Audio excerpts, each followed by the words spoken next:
मैं गोपाल रविदास। राजनीति की शुरुआत एक्चुअली कहाँ से की आपने? जो समाज के अंदर में जो जाति भावना है, भेदभाव है, जब तक सक्रिय उसमें लगेंगे नहीं तब तो खत्म नहीं होगा। बहुजन समाज पार्टी क्यों नहीं? ऐसा क्या था जो सीपीआई-एमएल में प्रभावित किया आपको? कांसीराम जी हम लोगों के लिए उपयुक्त नहीं है और सीपीआई-एमएल ही उपयुक्त है। चुनाव जीतने के बाद अपने उस मकसद में कुछ कामयाब हो पाए या अभी लड़ाई बाकी है? आज कहीं भी घटनाएं होती है इस सोसाइटी के ऊपर, सबसे पहले सीपीआई-एमएल गोपाल रविदास बोलता है। कैसा बीता आपका 5 साल? 5 साल तो समझिए कि पूरा सीखने और समझने में ही लग गया था। सब लालू जी के भक्त थे, लेकिन आज तक रोड नहीं बना था। विधायक बनने के बाद वो पहला रोड हमारा ही है। कई लोगों को हमने अपने कंधे पर लाश ढोया है। वर्तमान में सरकार आपकी नहीं है, तो कितना तालमेल बना पाए? उनका ध्यान आकृष्ट करते हैं बिहार विधानसभा के अंदर में, तो वहाँ 5 बार प्रणाम करना पड़ता है, विधायक घिघियाना पड़ता है। मतलब आरोप लगा रहे हैं आप? हाँ, निश्चित रूप से वर्तमान सरकार में तो विकास का किरण तो देखिए ना, लगातार बन रहा है, एक तरफ बन रहा है, ढह भी रहा है। 5 वर्षों में कैसा एक्सपीरियंस कैसा रहा आपका, तजुर्बा कैसा रहा? देखिए अभी तो मैंने विपक्ष माना जा रहा है ना, एक विपक्ष हम है। जैसे ही हम रोड के लिए जाते हैं तो देखता है किसका है, तो गोपाल रविदास तो माले का है, इस तरह साइड करो इसको। यदि वो भाजपा के आएंगे तो देखेंगे भी नहीं कौन सा रोड है, आंख मुंह के निकाल देंगे। गठबंधन में कैसा चल रहा है? सब कुछ ठीक है? हाँ, महागठबंधन में तो कोई दिक्कत नहीं है, सब ठीक है। बिहार इलेक्शन का मुद्दा क्या रहने वाला है? इलेक्शन बिहार के मुख्यमंत्री 30-20 वर्ष के बाद जो है मीडिया में दिखाई पड़ते हैं, किसी महिला को तीर रहे हैं अपनी तरफ, अपने बोलते हैं मंत्री तो उनको भी इशारा करते हुए नहीं, गजब गजब के इशारा करते हैं। मैंने इसी को देखते हुए भारतीय जनता पार्टी को लार टपक रहा है। ये बात स्पष्ट तौर पे नहीं आ रही है कि मुख्यमंत्री के चेहरे की घोषणा वो करें। ऐसे मुख्यमंत्री का चेहरा तो है ही जी। एनडीए के एक घटक दल चिराग पासवान जी की बात कर रहा हूँ। पहले बेलचा से खा लिए हैं, तो अब कह रहे हैं कि समाप्त होना चाहिए। बेलचा से खा लिए। क्या केंद्रीय मंत्री पद से इस्तीफा देंगे? पूरी वीडियो देखना ना भूलें टुडेज ब्लूप्रिंट के पॉडकास्ट सेक्शन परिचय पत्र में। नमस्कार, एक बार फिर से स्वागत है आपका बिहार विधानसभा इलेक्शन ब्लूप्रिंट 2025। आप देख रहे हैं चुनावों पर हमारा खास कार्यक्रम परिचय पत्र, और आज हम उपस्थित हैं एक बार फिर से 188 नंबर विधानसभा बिहार के फुलवारीशरीफ में, और हमारे साथ उपस्थित हैं वर्तमान विधायक सीपीआई-एमएल के गोपाल रविदास जी। तो आज इनसे हम बातचीत करेंगे, इनका परिचय रिकॉर्ड करेंगे। चलिए कार्यक्रम की शुरुआत करते हैं। गोपाल रविदास जी, बहुत बहुत नमस्कार और बहुत बहुत स्वागत है आपका हमारे कार्यक्रम में। धन्यवाद जी। जैसा कि आप सभी जानते हैं कि हमारा पहला सवाल आता है अपना परिचय अपनी जुबानी। गोपाल रविदास जी वर्तमान में विधायक हैं फुलवारीशरीफ से, और पूर्व में भी इन्होंने चुनाव लड़ा है। विधानसभा दूसरा था, मसौड़ी विधानसभा से ये 2 बार फाइट कर चुके हैं, जीत नहीं पाए थे। जीत का स्वाद चखा है इन्होंने फुलवारी विधानसभा में। तो गोपाल रविदास जी, अगर हम आपसे आपका जीवन परिचय जानना चाहें तो कैसा रहा है आपका जीवन? कैसे शुरुआत किया आपने और कैसे यहाँ तक पहुंचे? किन संघर्षों का सामना किया? कैसा रहा है आपका जीवन? मैं गोपाल रविदास जी, पटना जिला के मूल निवासी हूँ, और यहाँ से 30 किलोमीटर की दूरी पर मसौड़ी थाना है, मोहल्ला रहमतगंज, जो अभी नगर परिषद मसौड़ी क्षेत्र में आता है, वहीं को रहने वाले हैं। मैं मेरी पढ़ाई लिखाई मसौड़ी से शुरुआत हुआ, और इंटरमीडिएट करने के बाद पटना विश्वविद्यालय में जी, नाम लिखाया। फिर हम दिल्ली में चले गए, दिल्ली में पढ़ाई लिखाई हुई, और लगभग एक आरक्षण विरोधी जो आंदोलन हुआ उसके बाद से मैं सीपीआई-एमएल का जो जन संगठन था आईपीएफ, उसमें सक्रिय हुआ, और बतौर 1990 से सीपीआई-एमएल के होल टाइमर हूँ। मेरा स्कूली जीवन तो एक तो पढ़ाई के साथ साथ खेल में भी था जी। मैं एक अच्छे क्रिकेटर भी पटना जिला का हूँ जी।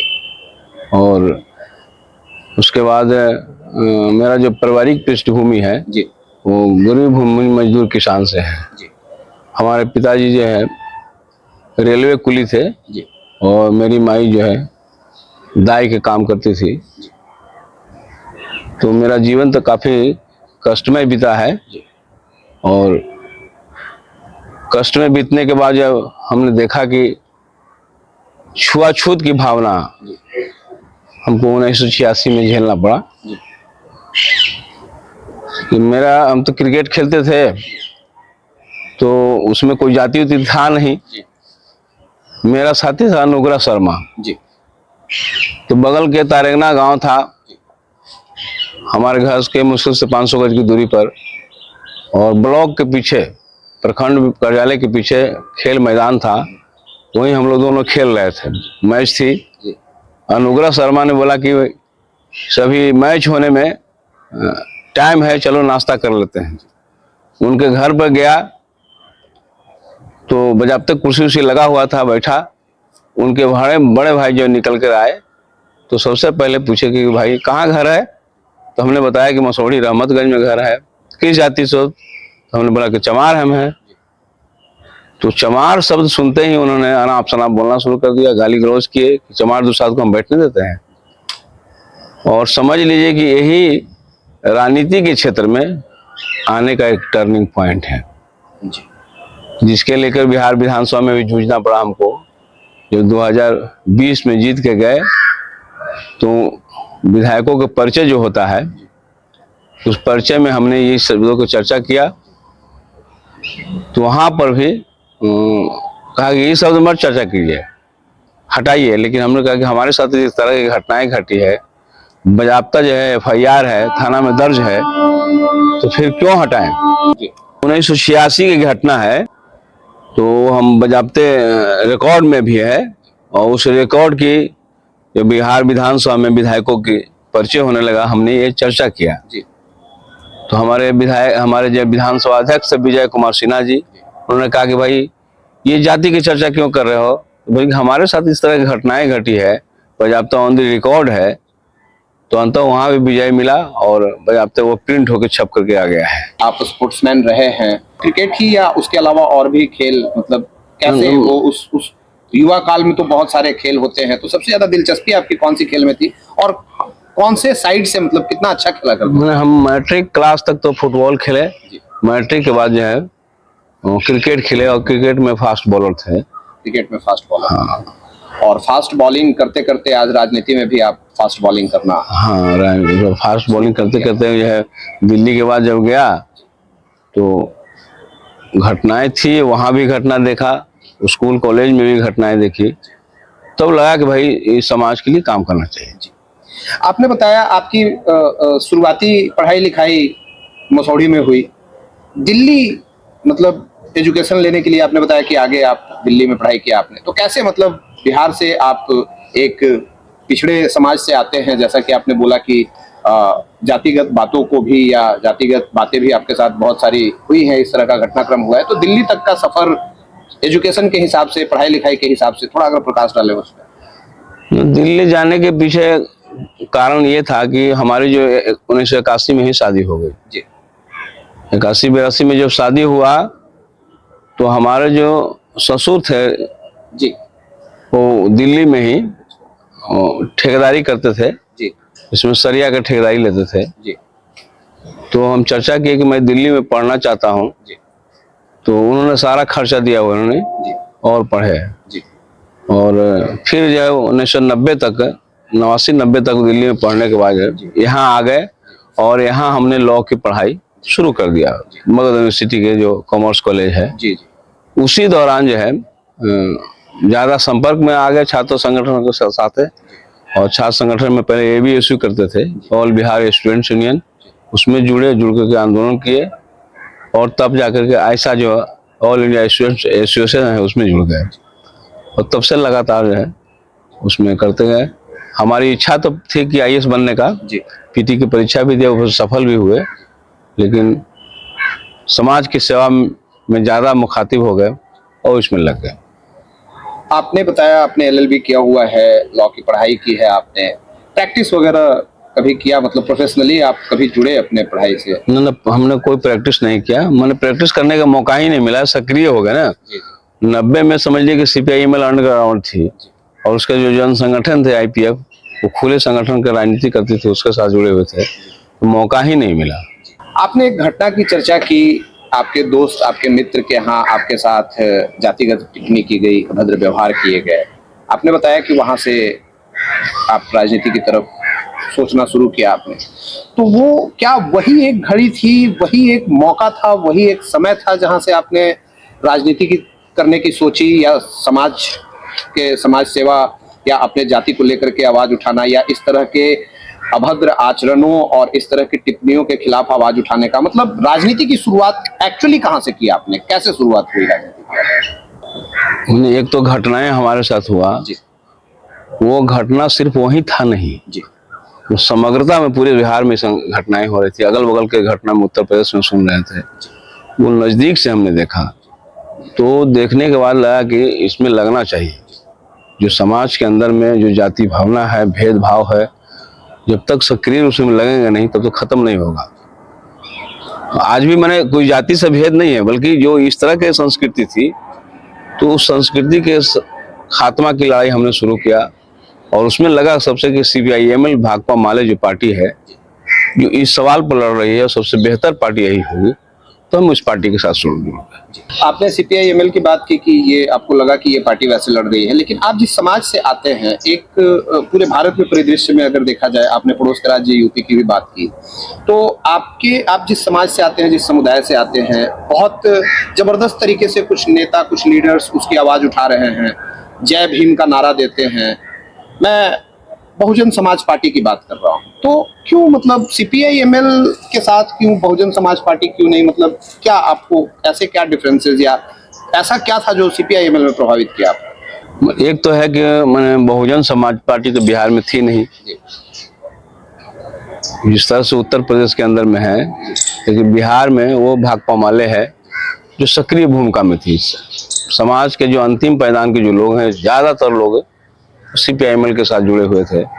उस दौर में बहुजन समाज पार्टी के मैंने टपका टोया, मैंने कांसीराम आजी आते थे, उनसे भी कंसर्न हुआ। 1986 में वो आए थे पटना के गांधी मैदान में, और हम छात्र थे, तो उस छात्र में सवाल भी पूछे उनसे। 1585 की लड़ाई उनकी चल रही थी। हम लोगों ने पूछा कि भाई हम लोग छात्र हैं, कि 1585 का नारा हमको समझ में नहीं आ रहा है, डिटेल में बताइए। हम यहाँ देख रहे हैं कि मध्य बिहार के अंदर में जो 85 के अंदर जो गोलबंद लोग हैं, वो सबसे ज्यादा आक्रामक हैं, जो दलितों पर हमला कर रहे हैं। जो पुरानी जो सामंती ताकतें थे, वो कहीं न कहीं आज खार खा के या तो बैठ गए हैं, न तो भाग चले हैं उनके लोग। तो इसको कैसे हल करिएगा? क्योंकि आप तो हथियार उठाएंगे नहीं, बगैर हथियार उठाए यहाँ तो उन मुकाबला नहीं किया जा सकता है। तो क्या आप हथियार की लड़ाई लड़ेंगे? तो उन्होंने कहा कि नहीं, हथियार की लड़ाई नहीं लड़ेंगे, बल्कि 85 के लोगों के बीच में वैचारिक हम बात ले जाएंगे और गोलबंद करेंगे, हम चुनाव के जरिए हल कर दें। तो चुनाव से फरियाएगा नहीं, चुनाव के साथ साथ जो गैर संसदीय लड़ाई भी लड़ना पड़ेगा आपको, क्योंकि हथियार का जवाब तो हथियार से देना पड़ेगा। आप कहेंगे कि नहीं भाई गांधी जी की तरफ रहेंगे और वो हथियार चलाएंगे, तो मारे जाइएगा। यहाँ बड़े पैमाने पर गरीब भूमिहीन लोग हैं, उनको जमीन चाहिए, जमीन नहीं रहेगा, लैंडलेस लोग हैं। बड़े बड़े यहाँ सामंती ताकते हैं, नौकुलक हैं, जो जमीन रखे हुए हैं, उनके खिलाफ तो लड़ने पर लाठी गोली करिए। मजदूरी का लड़ाई लड़ते हैं। 1 किलो पहले 1 शेर था, 82 के पहले 1 शेर था, अब जाके लड़ने के बाद किलो हो गया। तो एक शेर की प्राप्ति करने के लिए भी लाठी गोली और अपमान सहना पड़ता है, तो उनके बराबर में तो आना पड़ेगा। तो उनका जवाब वो नहीं सटीक नहीं दे पाए। तो और फिर 85 में जो कर रहे हैं, तो 85 में भी तो यहाँ पे उस दौर में जो चल रहा था, तो नौकुलक लोग थे, जो कुर्मी जाति के लोग थे, बहुत ही आक्रामक थे, भूमि सेना बनाए हुए थे। तो उनके खिलाफ कैसे लड़ेंगे? 85 में नारा में तो भी आप कहें, तो वो स्पष्ट जवाब नहीं दे पाए। तो हम लोगों ने कहा कि भाई स्पष्ट जवाब नहीं पा रहे हैं, तो इसलिए कांसीराम जी हम लोगों के लिए उपयुक्त नहीं है और CPI-ML ही उपयुक्त है। आपने 2 बार पहले भी चुनाव लड़ा, राजनीति में तो आप आ गए अपने समाज या बराबरी के तालमेल को बनाने के लिए, या फिर जो अपमान भरी बातें आप सुन रहे थे उन सारे भेदभाव को मिटाने के लिए। आपने 2 बार चुनाव फाइट किया मसौढ़ी से, जीत नहीं हासिल कर पाए। तीसरी बार आप फुलवारी शरीफ से आपने चुनाव लड़ा, CPI-ML से, CPI-ML ने आपको टिकट दी, आप जीते, विधानसभा पहुंचे, विधायक बने। आप जो मकसद लेकर चले थे, जिस मकसद से आपने राजनीति की शुरुआत की थी, चुनाव जीतने के बाद अपने उस मकसद में आप अपने आप को कुछ हद तक कामयाब कर पाए, कुछ कामयाब हो पाए, या अभी लड़ाई बाकी है? मैंने पूरी तरह तो कामयाब नहीं हुए हैं, लेकिन निश्चित रूप से कहा जाए कि पहले और आज में भारी अंतर है।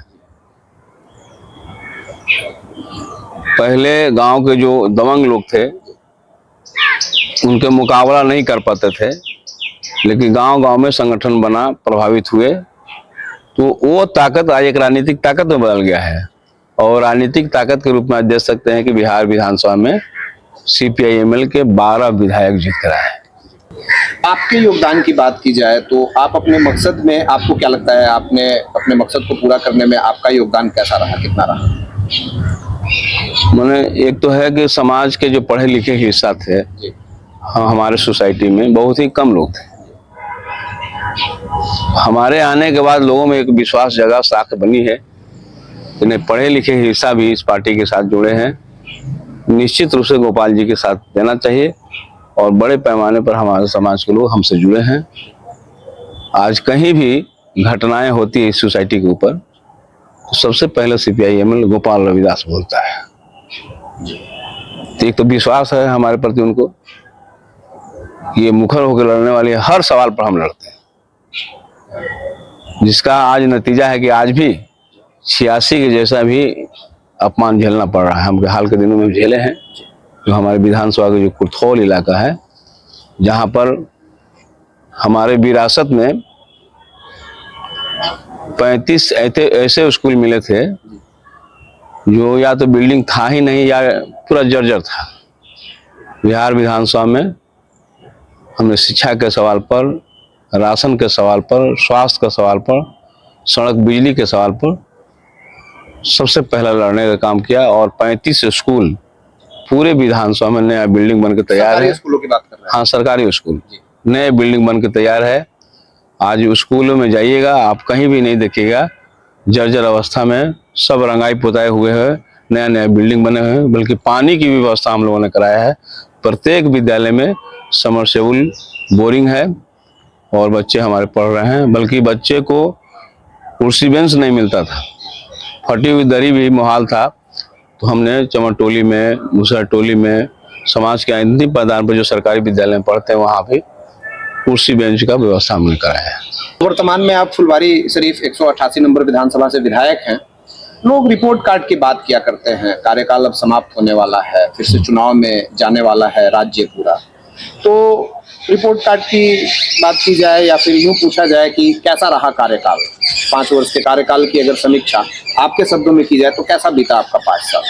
देखिए, सबसे पहला तो एक तो सीखने का भी मौका मिला हमको, है ना। 5 साल तो समझिए कि पूरा सीखने और समझने में ही लग जाता है, लेकिन उसके बावजूद भी हमने बहुत सारा काम किया है।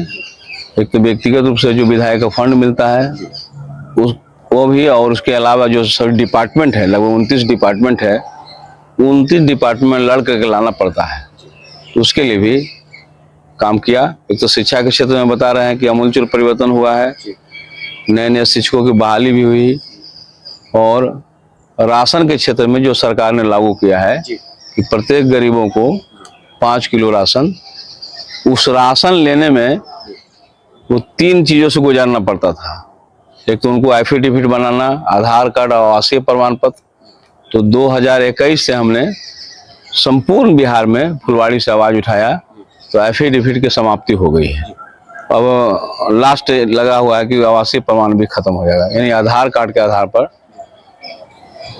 राशन मिलना शुरू हुआ। क्योंकि जो नारा सरकार ने दिया, एक देश एक राशन कार्ड, तो उत्तर प्रदेश में देख रहे हैं कि भाई वहाँ आधार कार्ड पर ही राशन मिल रहा है, लेकिन बिहार के अंदर में आवासीय प्रमाण पत्र दीजिए, आधार कार्ड दीजिए, एफिडेविट दीजिए, ये चल रहा था। तो यहाँ भी आवाज उठाए तो यहाँ भी समाप्ति हुई। अब नॉर्मल हो गया आवासीय प्रमाण पत्र।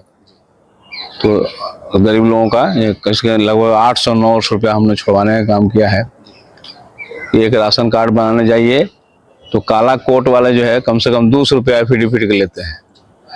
जो मजदूर जो है 5 कोस दूर से आएगा तो उनकी 400 रुपया मजदूरी छूट जाएगी, आने जाने के भाड़ा प्लस दिन भर रहेंगे तो उनका नाश्ता पानी करेंगे, तो लगभग हमने 800 रुपया उनका मैंने छुड़वाने का काम किया। और बिना एफिडेविट के राशन कार्ड बन रहा है, ये काम किया। और दूसरा हम लोगों ने काम किया कि नगर परिषद में बिजली के क्षेत्र में तो जहाँ भी ट्रांसफार्मर होगा पहले पैसा लगता था, 25,000 30,000 दीजिए तो नया ट्रांसफार्मर लगेगा। लेकिन 2020 के बाद कहीं भी ट्रांसफार्मर की शिकायत आती है तो 24 घंटा के अंदर में ट्रांसफार्मर बदल जाता है। उसके लड़ने का काम कर रहे हैं। और अभी वर्तमान में जो फुलवाड़ी नगर परिषद है 2800 वार्ड में जो नंगा तार थे, देखेंगे तो लगता खोता चिड़िया लगाती उस तरह का था, तो लगभग समाप्ति हो गया है। 2800 वार्ड में हमने केबल तार लगवाने का काम किया है। और इस बार तो 2 नए बिजली सब स्टेशन हमने लड़कर प्राप्त किया है। तो परसा के सिमरा फुलवाड़ी क्षेत्र में और परसा के इंडियन ऑयल के क्षेत्र में 2 सब स्टेशन विद्युत पावर का वो लगना है, जो काम शुरू हो गया है। इसके अलावा जब अब जाइए तो फुलवाड़ी में से पार करना बड़ा मुश्किल था। फुलवाड़ी के नाम से सीजन पैदा हो जाता था। ट्रैफिक, हाँ, ट्रैफिक व्यवस्था था कि आप फंस गए तो समझिए कि दिन भर लग गया आपको। तो यहाँ का लोगों का मुख्य एजेंडा भी था कि गोपाल जी अब जीतेगा तो क्या ट्रैफिक व्यवस्था ठीक ठाक किया। तो हमने वादा भी किया था कि हम जीतेंगे तो सबसे पहले ट्रैफिक व्यवस्था को वन वे कराएंगे। तो आज लगभग वन वे हो गया है, वो विजय हुआ है और ये जनता की जीत हुई है। जल जमाव भी एक समस्या रही है। हाँ, निश्चित रूप से जल जमाव रहा है। पीने के पानी के साथ साथ जल जमाव भी है। जो एम्स से लेकर के आप फुलवाड़ी के भगत सिंह चौक तक आइएगा तो वो क्षेत्र पूरा जलमग्न रहता गंदा पानी से। तो वो तो खैर हमारा क्षेत्र नहीं था, वो 98 है, NH है। तब भी हम एक विधायक के नाते सबसे पहले तो हम ही को पूछता है लोग, तो विधायक के नाते हम लड़ने का काम किया और नतीजा है कि आज 68 करोड़ रुपए लागत से एम्स से लेकर के भगत सिंह तक दोनों तरफ जो है ड्रेनेज बन रहा है और 4 सम्प हाउस, जो अगले वर्ष तक पानी की समस्या नहीं रहेगी। युवाओं के लिए, युवाओं के क्षेत्र में आपने मतलब स्कूल वगैरह की बात की, लेकिन कुछ प्लेग्राउंड, खेल मैदान, कुछ पार्क वगैरह का इसके। हाँ, हमने स्टेडियम निर्माण का आवाज उठाया, स्टेडियम मिल गया है और स्टेडियम के लिए ब्लॉक परिसर की जो जमीन है उसमें मिनी स्टेडियम बनाने के मार्ग प्रशस्त हो रहा है, तो ये भी मिल गया है। आपने बहुत सारे अपने विकास कार्यों की बात की। अगर इन सारे विकास कार्यों में 5 वर्ष के कार्यकाल एक लंबा अवधि होता है, 5 साल, पूरे कार्यकाल में अगर सबसे महत्वपूर्ण कार्य की बात की जाए कि इस पूरे 5 वर्ष में ये एक काम सबसे महत्वपूर्ण हुआ, तो वो सबसे महत्वपूर्ण कार्य क्या रहा? देखिए, सबसे महत्वपूर्ण तो हमारे लिए ट्रैफिक ही था। ट्रैफिक वाला काम हो गया। 700 से 700 रोड है। आज की डेट में 172 नवीकरण वाले रोड बन रहे हैं और 61 नए बसावट की रोड है, जो फुलवाड़ी के लिए उल्लेखनीय है। आप जाइएगा तो पहले की अपेक्षा बहुत रोड सुधरी है। पटना की राजधानी का है फुलवाड़ी शरीफ। तो केंद्र सरकार की योजनाएं भी लग रही है, बिहार सरकार की योजनाएं हैं, खुद का मेरा फंड का भी है। हर टोले मोहल्ले में 75 वर्ष की आज़ादी के बाद जो है आप जाइएगा तो अब जा करके गोपाल रविदास विधायक बना है तब रोड बन रहा है। जैसे आप जाइएगा तो उदाहरण के तौर पर देख सकते हैं माधोपुर मुसरी है, जहां आज तक रोड नहीं बना था। पहली बार 2020 में जीतने के बाद 2023 में लोगों ने रोड देखा। जो ठेवना भर लगता था पांका, वहां रोड देखा है। निहुरा जो बगल में है, जो यादव टोली है और मटेौरा है, जहाँ पर रोड नहीं थी और सब लालू जी के भक्त हैं, है ना, सब लालू जी के भक्त थे, लेकिन आज तक रोड नहीं बना था। विधायक बनने के बाद वो पहला रोड हमारा ही है। स्वास्थ्य के क्षेत्र में हमने, जिसमें कोरोना काल में हम लोगों ने नजदीक से देखा, जिनकी एक बेटा थे वो बोलते थे गोपाल जी, विधायक जी, हमारा एक ही बेटा है, कैसे बचा लीजिए, ऑक्सीजन गैस नहीं मिल रहा है। तो उस समय तत्परता से कई लोगों को हमने अपने कंधे पर लाश ढोया है। कोरोना से मर गया 2, एक तो नगमा के सुधीर कुमार यादव हैं, वो 3 दिन से मरे पड़े थे, उनको हमने कंधा पर उठा करके लाया। लोग मना करने के बावजूद विधायक जी मर जाइएगा, लेकिन हमने अपने कंधा पर लाया। हमने जो है प्रभात कुमार शाह, जो रामकृष्णा नगर में है, 4था बिल्डिंग में मरे हुए थे। आसपास के लोग कोई नहीं जा रहा था, पुलिस प्रशासन भी नहीं जा रहे थे। हमको जैसे ही खबर मिला, मीडिया के भाइयों ने कहा कि मरा हुआ है, तो हम 4था मंजिल पर खड़ा होकर के वहां से उनको लाश उतारने का काम किया। तो उस काल को देखते हुए हमने फुलवाड़ी सामुदायिक स्वास्थ्य के यहाँ तो रेफरल हॉस्पिटल नहीं है, लगातार रेफरल हॉस्पिटल के लड़ रहे हैं कि पटना की राजधानी होने के बावजूद भी यहाँ कोई 100 बेड वाला हॉस्पिटल नहीं है, मात्र 30 बेड वाला हॉस्पिटल है और उसमें ऑक्सीजन गैस प्लांट बना है 42 लाख रुपया की लागत से, और प्रतिदिन जो है 40 लीटर वो बनाता है। तो अब यहाँ दिक्कत ऑक्सीजन का नहीं है, ऑक्सीजन गैस का बन गया है। हमने हॉस्पिटल के क्षेत्र में भी सुधार किया है, 9 जो है उप स्वास्थ्य केंद्र बनाने का काम किया है, एडिशनल स्वास्थ्य केंद्र नहीं था, 2 एडिशनल स्वास्थ्य केंद्र बन गया है, सामुदायिक स्वास्थ्य केंद्र, 3 एम्बुलेंस फुलवाड़ी को देने का काम किया है, एक जो है पुनपुन को दिया है, 4 एम्बुलेंस हमने स्वास्थ्य के क्षेत्र में सहयोग दिया है। तो लगातार स्वास्थ्य के क्षेत्र में, शिक्षा के क्षेत्र में, पीडीएस के क्षेत्र में, सड़क के क्षेत्र में, बिजली के क्षेत्र में लगातार काम हुआ है और अभी कर रहे हैं। इस बार पानी का भी किल्लत जो होता था, हम लगभग समाप्त करने की योजना बनाए हैं। 200 चापाकल पूरे पूरे फुलवाड़ी विधानसभा क्षेत्र में हम इशू कर दिया है देने का, जो लगभग कहिए कि मई महीना से सभी जगह गणना शुरू हो जाएगा। अभी हाल में मुख्यमंत्री नगर विकास योजना शुरू हुई है, तो उस नगर विकास योजना में हमको 20 करोड़ रुपया मिला है। 10 करोड़ योजना हमने लिख चुका है और 1 सप्ताह के अंदर में 10 करोड़ और देने जा रहे हैं। फुलवाड़ी में नगर परिषद के अंदर में 7 हाई मास्ट लाइट जो 10 लाख रुपया से ऊपर का वो लगाने का काम कर रहे हैं। कई सड़क बिगड़ा हुआ है, सड़क देने का काम किए हैं। और फुलवाड़ी विधानसभा क्षेत्र के अंतर्गत जो है 4 वार्ड है जो नगर निगम पटना में पड़ता है, उस क्षेत्र में भी 1 करोड़ 20 लाख रुपया दिए हैं। हमारे के यहाँ नगर पंचायत पुनपुन में है, वहाँ भी 1 करोड़ 20 लाख रुपया दिए हैं। तो चौतरफा लाइट से लेकर के सड़क बनाने की योजनाएं चल रही है। 1 सप्ताह के अंदर में 10 करोड़ रुपया और हम लिखने जा रहे हैं, खर्च करने जा रहे हैं। जी। लेकिन आप अपने सारे कार्यों में सबसे महत्वपूर्ण कार्य फुलवारी शरीफ के जाम को मानते हैं? जी, निश्चित रूप से ये जनता की बात है और जनता के काम की है। जी। आपने चर्चा में कहा, किसी गांव की चर्चा की जहां पे की सड़क नहीं थी पहले से, लालू प्रसाद जी के मतलब लोग सपोर्टर्स थे वहां पे।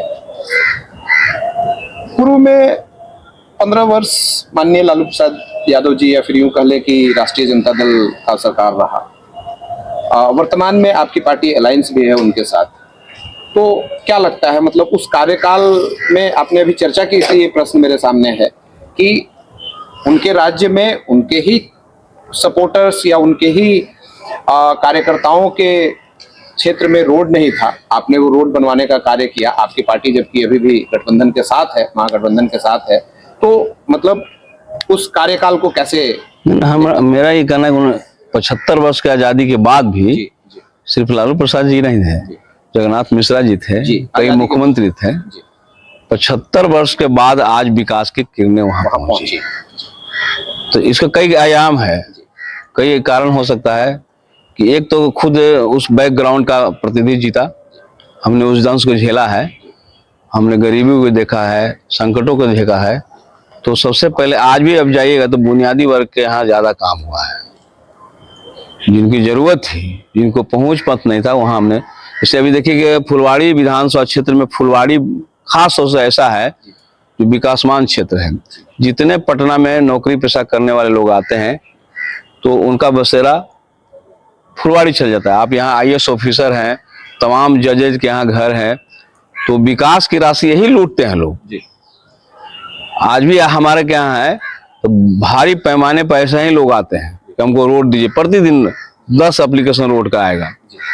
तो रोड जो जिनका खाने आघाने वाले जो लोग हैं उनको ज्यादा जरूरत है रोड का, लेकिन जिनके बुनियादी जरूरत है उनके जरूरत है रोजी रोटी का।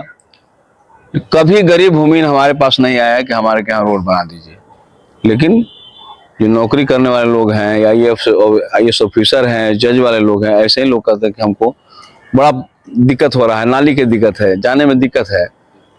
तो और सब वहां पहुंचे हुए हैं। बिहार के विकास के पैदान पर वही लोग करता था, तो वही लोग हैं, लूट लेता है वहां, लेकिन उनके प्रतिनिधि बनने पर आज वहां विकास के किरणें जा रही है। हम ऐसा नहीं कि नहीं कर रहे हैं कि और लोग नहीं किया है, लेकिन जिनकी जरूरत थी वो हमारे काल में बन रहा है। वर्तमान सरकार रोड और सड़क और इन्हीं सारी चीजों की, बिजली जो आप काउंट करवा रहे हैं, इन्हीं सारी बातों की दम्भ भरती है, तो कैसा लगता है, मतलब क्या लगता है आपको वर्तमान सरकार के 5 वर्ष के कार्यकाल को? आप भी विधायक हैं, सिटिंग विधायक हैं, वर्तमान में सरकार आपकी नहीं है, आपके पार्टी की नहीं है, आपके गठबंधन की नहीं है, तो कितना तालमेल बना पाए, काम करने में कितनी मुश्किलें आई, मतलब क्या लगता है आपको 5 साल कैसा बीता तालमेल बनाने में? देखिए, विकास के मामले में जब जाइए तो सबसे पहला है कि विधायक हैं कि आवाज उठा दीजिएगा, बन नहीं जाएगा। उनका ध्यान आकृष्ट करते हैं बिहार विधानसभा के अंदर में, तो वहाँ 5 बार प्रणाम करना पड़ता है विधायक। एक विधायक को मंत्री के यहाँ जाना पड़ता है। जब मंत्री जी के यहाँ नहीं जाइएगा तो वो बनेगा ही नहीं, घिघियाना पड़ता है। बहुत सा लोग मंत्री विधायक हो करके बीडीओ को सलाम करता है, सीओ को सलाम करता है, दलाली भी करता है, लेकिन हम लोगों का शुरू से नेचर रहा है। मतलब आरोप लगा रहे हैं आप? हाँ, निश्चित रूप से वर्तमान सरकार में तो विकास का किरण तो देखिए ना, लगातार बन रहा है, एक तरफ बन रहा है, ढह भी रहा है। बिहार में पुलिया ही ऐसा ना है कि बना और ढह गया है। अभी हाल में खबरें आई कि पथ निर्माण से जो है मेरिन ड्राइव की तरफ रोड बनी और दरार हो गया। नितिन नवीन जी हमारे जा रहे हैं, माननीय मंत्री, तो कह रहे हैं कि नहीं है, लेकिन मीडिया के भाइयों ने दिखाया कि देखो दरार कैसे हो गया। तो इस तरह के बन तो रहा है। हमारे के यहाँ जाल भी बिछ गया है 4 लेन का। फुलवाड़ी विधानसभा जाइएगा तो चौतरफा है, जाल बिछ गया है 4 लेन। तो 4 लेन से विकास तो हो रहा ही है, दिखाई पड़ता है, लेकिन बुनियादी लोगों को सबसे जरूरत क्या है? जैसे अभी रसोईया बहने हैं, नीतीश जी संवाद भी लगा रहा है। संवाद किनके जरिए लगा रहे हैं? तो सभी डीएम को फरमान हुआ है कि महिला संवाद लगाइए और सरकार के विकास की बात बताइए, देखिए महिलाओं के लिए कितना हम काम किए हैं। तो उन्हीं में से कहना है कि रसोईया बहने तो उसी में से है। मात्र 1650 रुपये मिलता है। बिहार में सबसे कम रेट मिलती है। बगल का जो केरला है वहाँ 3000 मिलता है, बगल का झारखंड है वहाँ 2000 मिल रहा है। बगल में नहीं है, साउथ में है। तो जो केंद्र सरकार की योजनाएं हैं तो 3000 वहां मिल रहा है, यहाँ 1600 मिल रहा, तो अंतर ना है। सुप्रीम कोर्ट ने कहा है कि 18,000 से अगर कम मजदूरी मिलता है तो समझिए गुलाम है। तो गुलामी की जिंदगी महिलाएं हमारी जी रही है। आशा है, रसोईया है, आंगनवाड़ी सेविका है, ममता को तो और नहीं मिलता है। लेकिन वो तो कहते हैं कि कम से कम नौकरी दिया सरकार ने, कम से कम इसको अगर वे नौकरी करते हैं तो दुर्भाग्यपूर्ण स्थिति बिहार का है। जो ममता बहने हैं उनको कहा जाता है कि जो प्रसव पीड़ित महिलाएं हैं उनको बच्चा इशू होगा तो वो तो अचेता अवस्था में रहेंगी, तो उसमें सबसे पहले माँ की भूमिका करेगी। वो जो चमैन है जो पहले गांव में रहती थी, यहाँ बदल गया नाम ममता, तो वो गोद लेंगी। तो उनको क्या मिलता है? डिलीवरी पर 300 रुपया। तो जहां ज्यादा डिलीवरी होगा तब ना पैसा उनको मिलेगा। लेकिन कहीं कहीं ऐसा है कि दिन भर में वो डिलीवरी होगा तो 300 रुपया।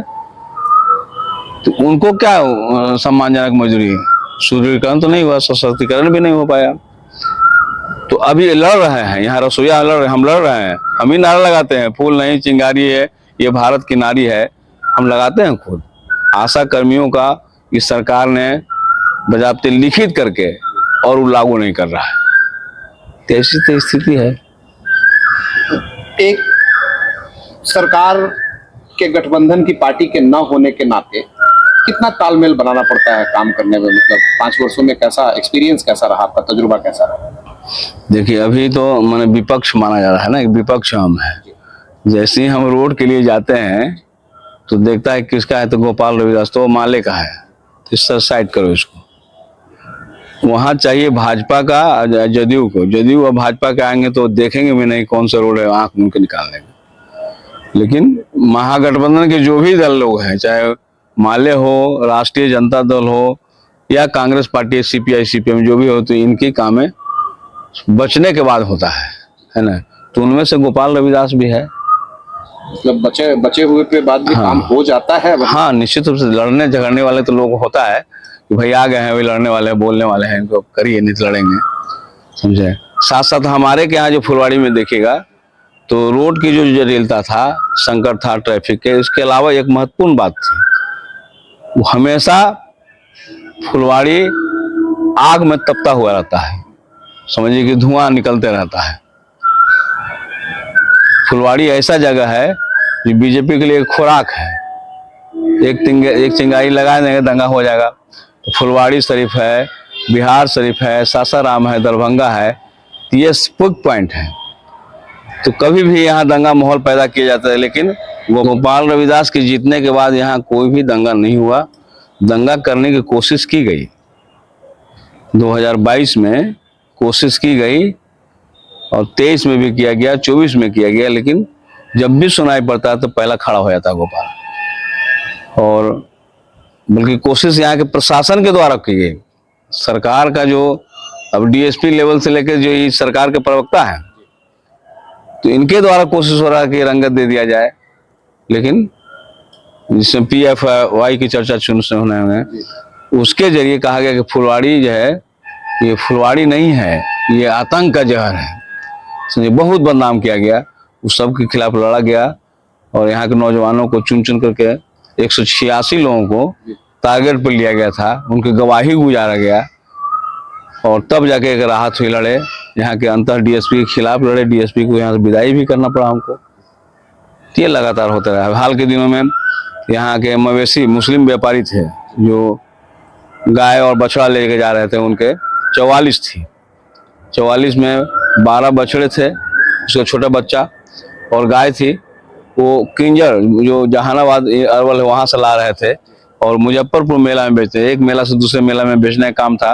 वो फुलवाड़ी में जैसे ही इन किया तो तथाकथित जो है बजरंग दल के लोगों ने जो है कहा कि भाई तो कसाई लोग है, काटने के लिए ले जा रहा है, दंगा करके माहौल बिगाड़ने की कोशिश किया। बहुत पीटा लोगों को, मजदूरों को।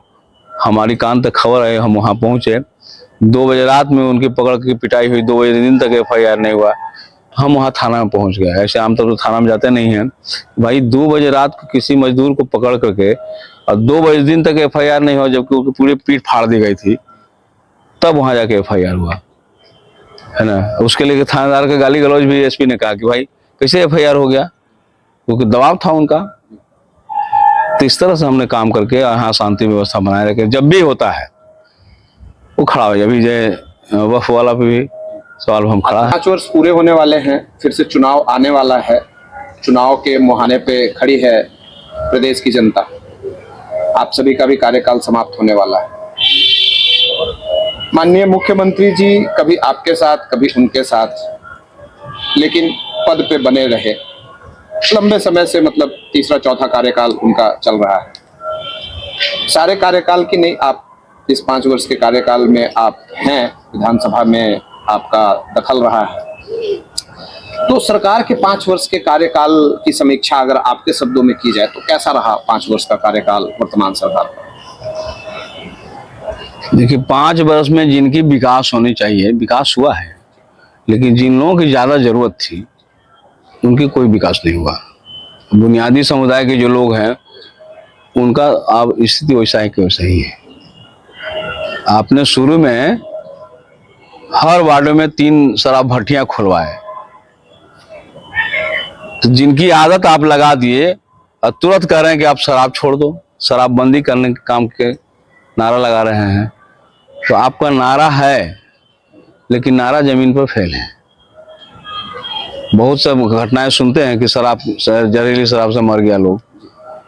हम लोगों ने बिहार विधानसभा में घेराबंदी किया, छपरा में शराब की घटनाएं हुई, गोपालगंज में बहुत से मर गए लोग। हमने कहा कि मुख्यमंत्री जी शराब के बंद का कॉल किए, ठीक है, लेकिन शराब आ रहा कहाँ से?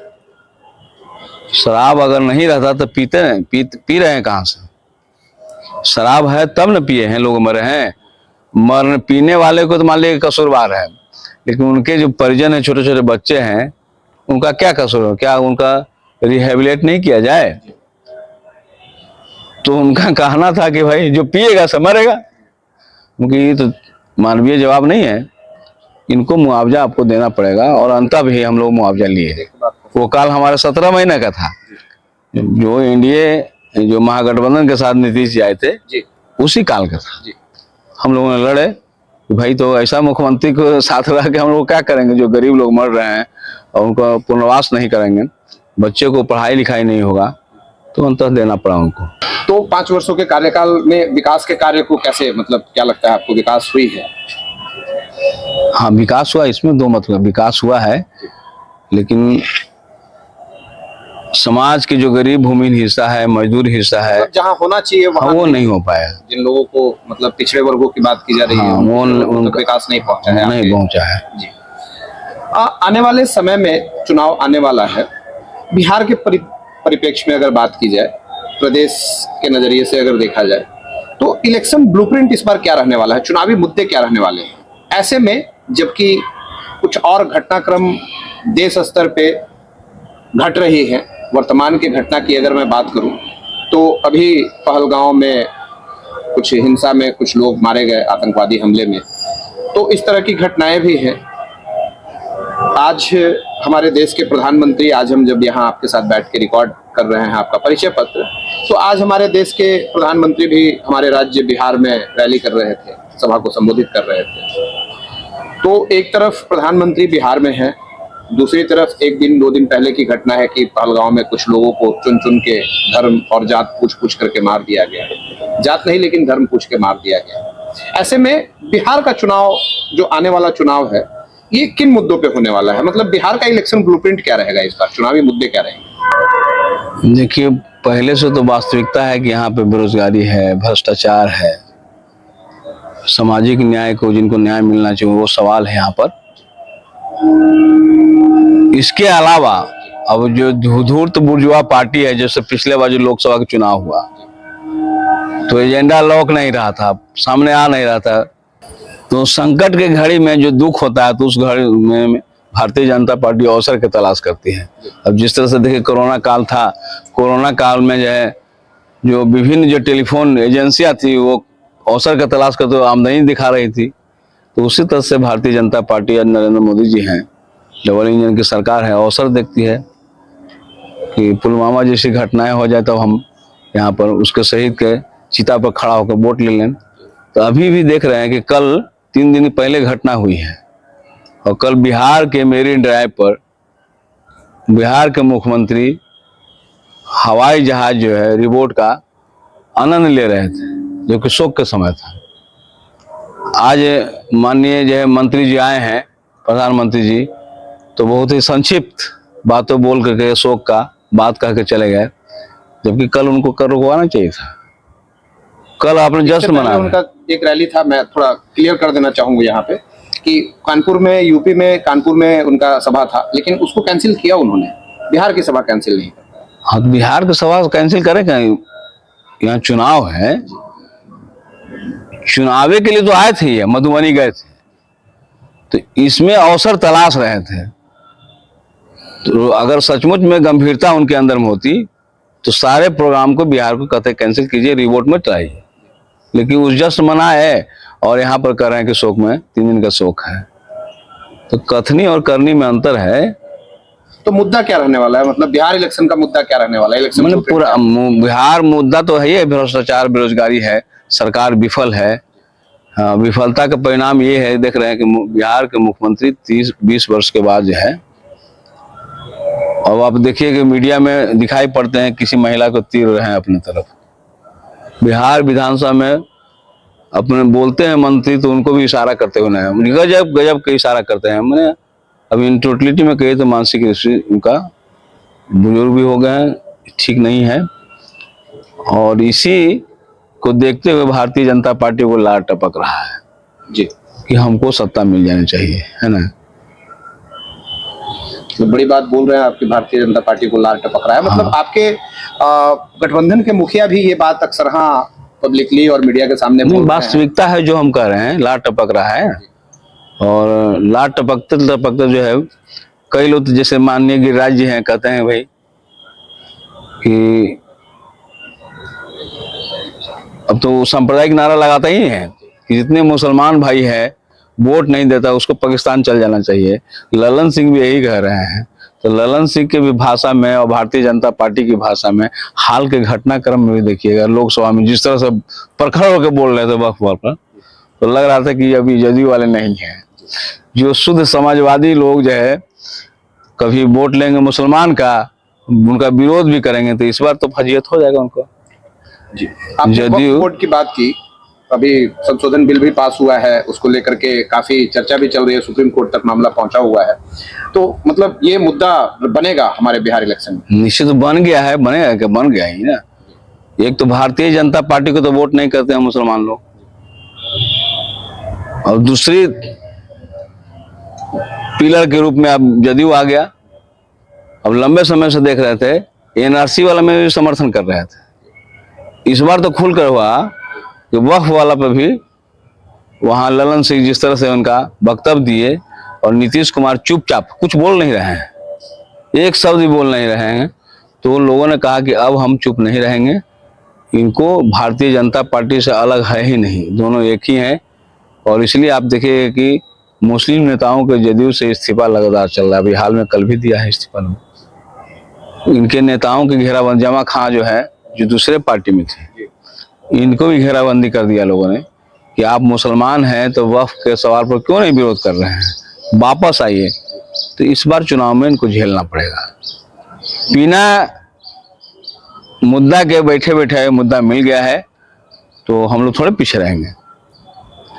और हम लोगों का मानना है कि संशोधन नहीं, ये कानून काला है, इसमें कोई संशोधन, कानून वापस होना चाहिए।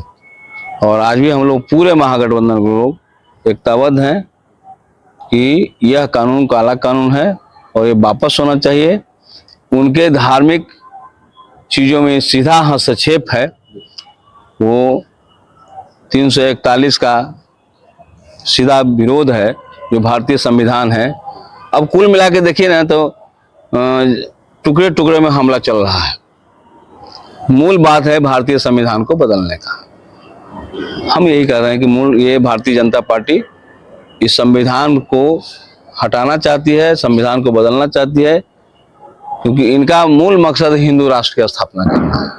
तो हिंदू राष्ट्र की स्थापना करने में भारतीय संविधान जो बनाए हैं बाबा साहब ने, कि बाधक है। क्योंकि भारतीय संविधान का मूल प्रस्तावना है वो है समता मूलक समाज, समता मूलक राष्ट्र। तो भारतीय जनता पार्टी को ये पक्ष नहीं रहा है, क्योंकि पहले तो हिडन एजेंडा था, अब इनका सामने आ गया है। अब जिस समय इनका बहुमत था तो कर नहीं पाए, अब दूसरे के बैसाखी पर टिके हुए हैं, तब देख रहे हैं कि हम अपना एजेंडा से समझौता नहीं करें, भाग जाए लोग। तो यही कुल मिला के अब परिलक्षित हो रहा सब जगह, भारतीय संविधान को हटाने का सब जगह विभिन्न रूपों में दिखाई भी पड़ रहा है। तो चाहे दलित के आरक्षण की समाप्ति के वापस हो, चाहे मुस्लिमों को वक्फ के सवाल पर तंग करने का हो, तो हो रहा है ना। कश्मीर में देखें 370 आर्टिकल तो हट गया, आपने हटा दिया, लेकिन जिस शांति अमन की व्यवस्था की बात कर रहे थे तो आज तो दिखाई दिया। मैं 3 आ दिन रहा पहले था उस सवाल पे कि आप उसको कैसे देखते हैं, मतलब आपका क्या नजरिया है व्यक्तिगत तौर पे? अगर देखा जाए तो 2 दिन पहले जो घटनाक्रम हुई वहां पे, आपका पर्सनल व्यक्तिगत नजरिया क्या है? देखिए, एक तो पहले उस घटना की हम निंदा कर रहे हैं कि जो घटना हुआ है तो कहीं से मानवीयता नहीं है, जितनी निंदा किया जाए कम है, लेकिन उसमें सरकार की चूक है। आप इतना निश्चिंत कैसे थे कि 370 धारा आर्टिकल हटा दिए, तो जहां पत्थरबाजी हो रही थी, बमबाजी हो रही थी, और एक तरफा जब शांति व्यवस्था हो गया, आपने बजाबता फोर्स की व्यवस्था काहे नहीं रखा? तो ये आपकी चूक है, तो इसमें आपकी विफलता है। आप देखिएगा घटनाक्रम में तो भारतीय जनता पार्टी के शासनकाल की व्यवस्था में या डबल इंजन की सरकार की व्यवस्था में बड़ी बड़ी घटनाएं हुई है। जो कहते हैं कि हमारे दौर में सांप्रदायिक दंगा नहीं हुआ, ये क्या है? ये अभी कश्मीर में हुआ, ये क्या है? भारतीय जनता पार्टी, अटल बिहारी वाजपेयी थे, गुजरात की घटनाएं हुई, जहां पर 56-57 हिंदू मारे गए, बोगियों में जला दिया गया। ये तो घटना हुआ है ना। अब घटना में जांच का विषय है कि आखिर में कौन लोग शामिल हैं। सरकार को तत्परता से जांच पड़ताल करना चाहिए और उनको सख्त से सख्त सजा मिलनी चाहिए। एक्शन में भी दिख रही है सरकार, कुछ वाटर ट्रीटी और भी अलग अलग तरह के प्रतिबंध लगाए गए हैं पाकिस्तान के ऊपर। संतोषजनक लगता है? देखिए, प्रतिबंध लगा दिया, पानी बंद कर दिया, तो मानवाधिकार का तो उल्लंघन है ना। आप कहें कि सिंधु नदी का पानी बंद कर देंगे तो मानवाधिकार, पानी पर मतलब आप जगह जगह गर्मी के दिनों में पानी पियाओ खोल देते हैं कि पानी पियाओ, मानवता धर्म है। आप कह रहे हैं कि वो प्रकृति प्रदत्त नदियां हैं, आदमी निर्मित नदियां है, मानव निर्मित तो नहीं है। आप जो है एक बॉर्डर बना लिए हैं हिंदुस्तान पाकिस्तान का, कितना स्वच्छंद था, पूरा बांग्लादेश पाकिस्तान भारत संपूर्ण हमारा देश एक था। हमारी पार्टी की तो कल्पना है कि हमारी राज्य व्यवस्था होगा तो स्वच्छंद होंगे, कहीं कोई बॉर्डर नहीं होगा, विचरण कर सकते हैं। तो बॉर्डर व्यवस्था नहीं तो आतंकवादी व्यवस्था को पैदा किया है, आने जाने पर बताइए ना। हमारे किसान लोग हैं, उनकी खेती है, वगैरह को भी बंद कर दिया, खेती है, अटारी बॉर्डर बंद कर दिया। अटारी के पास जो किसान लोग हैं, पाकिस्तान के किसान हिंदुस्तान की तरफ हैं यहाँ पे, तो उनका क्या दोष है कि आपने बंद कर दिया?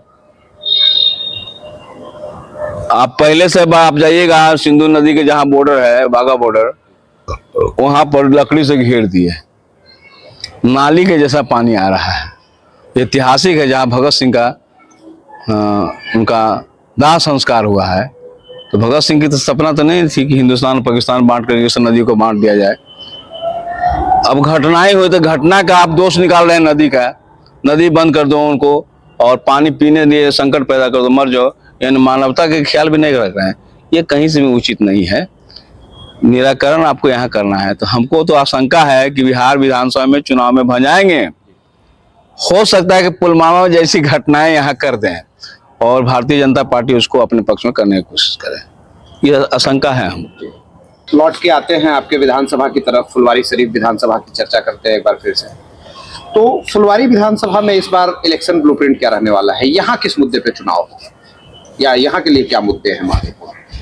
देखिए, बिहार विधानसभा के स्थानीय जो चुनाव है, तो स्थानीय चुनाव में तो रहता है कि हमारा विधायक कितना काम किया, हमारे सुख दुख में शामिल हुआ कि नहीं शामिल हुआ। लेकिन फुलवारी अंतर्राष्ट्रीय जगह है, सिर्फ लोकल चुनाव से काम नहीं चलता है। अभी के घटनाक्रम में सरकार हमारे लिए क्या किया है, ये बड़ी मायने में रखता है। तो वक्फ मुद्दा ये वहाँ का ब्लूप्रिंट बनने वाला है, इलेक्शन ब्लूप्रिंट बनने वाला है निश्चित रूप से। वक्फ संशोधन बिल फुलवारी शरीफ के, मतलब बिहार विधानसभा चुनाव में फुलवारी शरीफ का महत्वपूर्ण मुद्दा होने वाला है। निश्चित रूप से इस मुद्दे पे चुनाव हो गया। हाँ, इस पर तो मैंने चुनाव हो गया, अभी सही दिखाई पड़ से जा सकते, देख सकते हैं। अभी सही मैंने लोगों ने टेलीफोन के माध्यम से हमको बताना शुरू कर दिया है कि इस बार आपको क्लियर है, क्योंकि जो भी वोट इधर उधर जाते थे जदयू की तरफ, तो जाना नहीं है। भारतीय जनता पार्टी का हम वोट नहीं देंगे और जदयू को भी नहीं देंगे।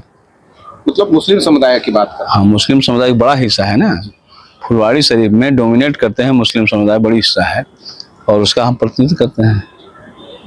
तो इस बार वक्फ के, और जहाँ तक फुलवाड़ी के अन्य सामाजिक समीकरणों का है, तो पूरे बिहार में सामाजिक समीकरणों के आधार पर ही वोट होती है।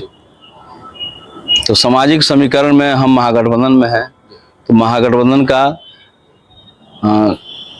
अन्य सामाजिक समीकरणों पर बड़ा भारी पड़ जाता है। जैसे अब यहाँ पर जाति के हिसाब से अगर ले लिया, तो जिस सोसाइटी से हम आते हैं, दलित समुदाय से, दलितों के बड़ा वोट है।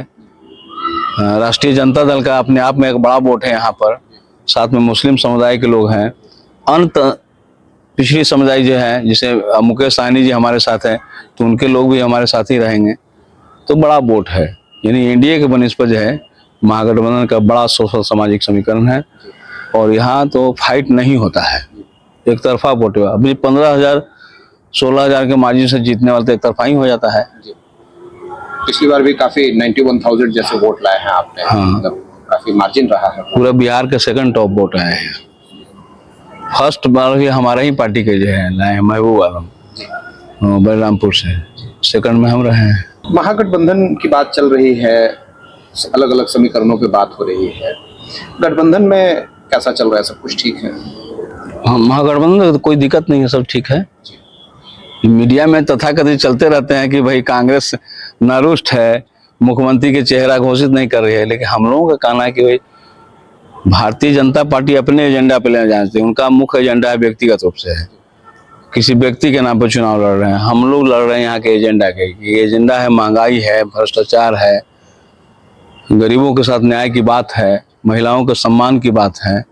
इस आधार पर लड़ेंगे। जमीन का सवाल है, लंबे समय से जमीन का सवाल अभी अधूरा है, लैंड रिफॉर्म नहीं हुआ है और बड़े पैमाने पर जो है आहार, पोखर, नदी नाला के किनारे बसने वाले लोग हैं। सरकार ने जो 3 डिसमिल 5 डिसमिल जमीन देने की वादा किया था वो खोखला साबित हुआ है, नहीं जमीन पे उतरा है।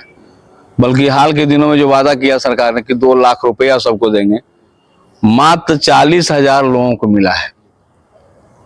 अब दूसरा किस्त कह दिए 40,000 में, और यहाँ संख्या कितना है 94 लाख।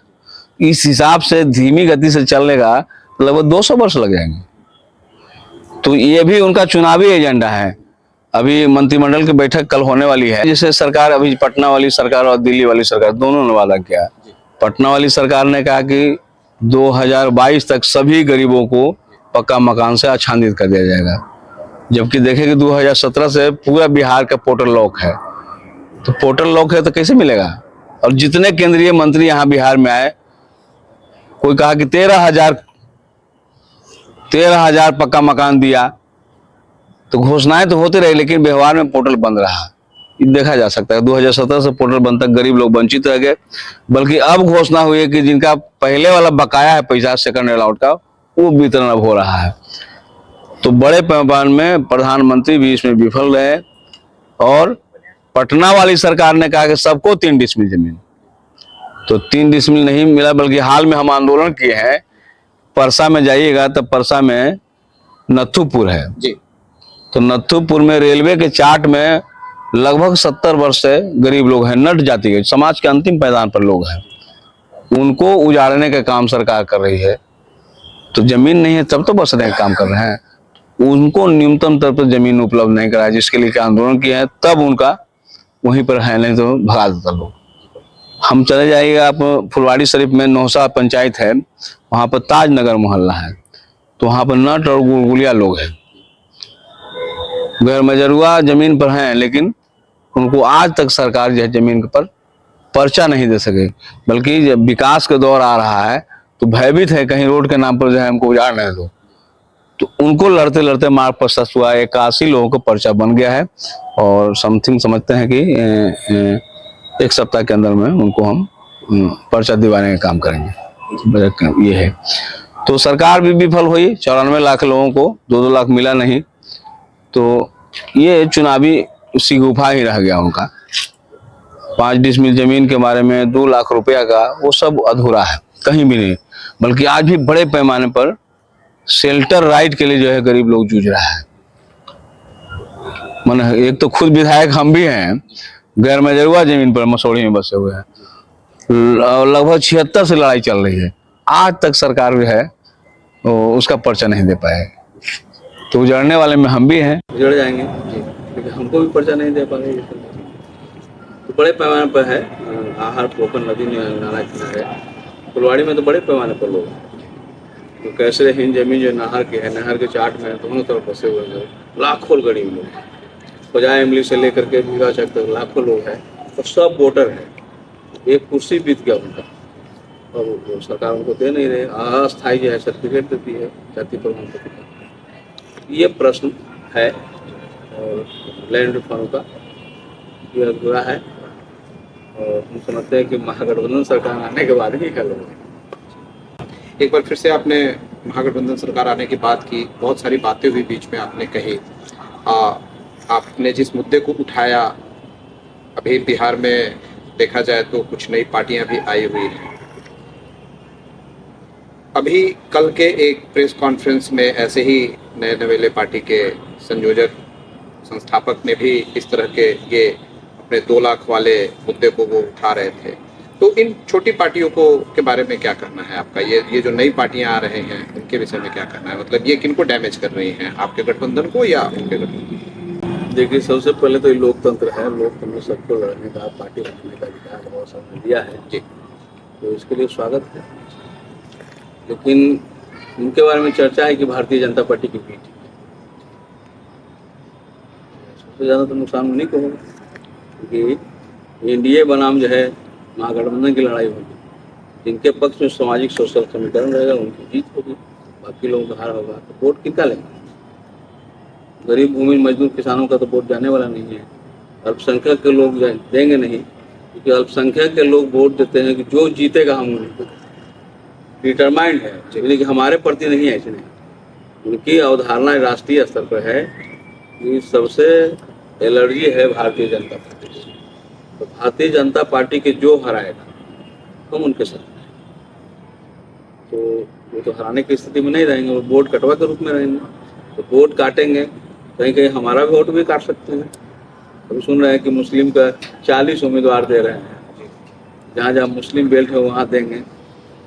तो कोशिश तो करेंगे, मुस्लिम देंगे तो मुस्लिम कम्युनिटी के लोग चाहेंगे कि भाई अपने जात के लोग हैं दे दो, तो कुछ ना कुछ वोट कटेगा। लेकिन इस बार सचेत है, मुस्लिम समुदाय के लोग भी पूरी तरह सचेत है। और हम लोग मुस्लिम समुदाय में एक बैठ बनाया है, वो एनआरसी के आंदोलन से बराबर उनके साथ खड़ा हो रहा है। तो उन्होंने कहा कि भाई सीपीआई एक अच्छी पार्टी है जो न्याय के लिए लड़ती है, तो हमारे साथ एक मजबूत से रिश्ता होता है।